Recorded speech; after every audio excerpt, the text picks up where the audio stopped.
வினையா பழவினையா கணம் கணம் தினம் என்னை துடிக்க வைத்தாய்.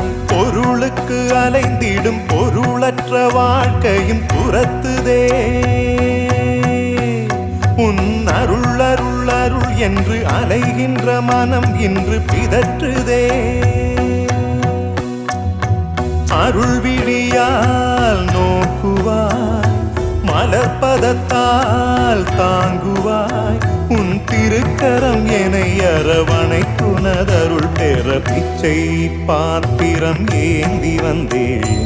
ஐயனே என் ஐயனே, பிண்டம் என்னும் எலும்பொடு சதை நரம்புதிரமும் அடங்கிய உடம்பு எனும் பிச்சை பாத்திரம் ஏந்தி வந்தேன்.